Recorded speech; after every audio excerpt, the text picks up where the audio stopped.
Շնորհակալություն, պարզապես արձագանքեմ, որ չստացի, որ խուսափում եմ հարցից։ Տիկին Գյուլերյան, ինչպես Անեղոյանը նշեց, անդամակցության հետ կապված կա շատ ստույգ գործընթաց, բայց դա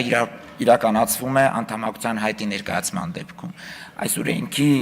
իրականացման հետ նշեցիք, ինչպիսի կան գործընթացներ, որոնք կարող են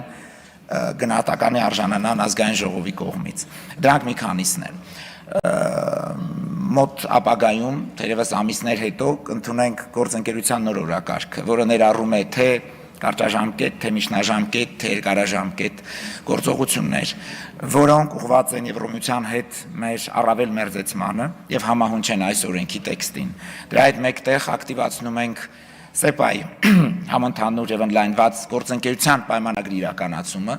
Այդ հանձնաժողովի մաս է կազմում նաև ազգային ժողովը, հասարակական կազմակերպությունները եւ այստեղ նույնպես ազգային ժողովը դերակատարություն կունենա առավել վերահսկյալ գործընթացները, որոնք նույնպես համահունչ են այս օրենքին։ Դրա հետ մեկտեղ ոլորտային անախադեպ որոշումներ են ընդունվել, վիզայի ազատականացումը, նշվեց դժգոհությունը վիզաների հետ կապված, մենք իհարկե աշխատում ենք նաև վիզաների գործընթացների հեշտեցման ուղղությամբ, չեմ կարող ասեմ բավարար են այլ ջանքերը, բայց բացում են նոր վիզաների կենտրոններ, աշխատում են գործընկեր երկրների հետ նոր հիպատոսություններ բացելու, քանի որ քանակն է շատ մեծ, վիզաների ազատականացման հետ կապված բանակցությունները նույնպես բավականին ինտենսիվ են սկսվել եւ լավատես պետք է տրամադրված լինենք։ Դրա հետ մեկտեղ սկսել ենք անախադեպ ծրագիր պաշտպանության ոլորտում եվրոպական խաղաղության գործիքի ներքո,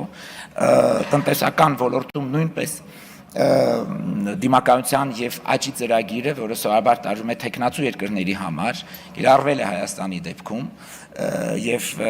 մեծ ակնկալիքներ ունենք այստեղ։ Արդեն ունենք լավ լուրեր, ավելի քան 10 տարի բանակցված ձկների եւ այդ արտադրանքի ներմուծման թույլատվությունը ստացվել է Եվրոմիության կողմից, այսինքն կան մի շարք ուղղություններ, որտեղ ազգային ժողովը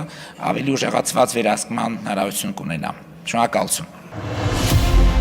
Քաղաքացիական պայմանագիր կուսակցություն Սարիկ Մինասյան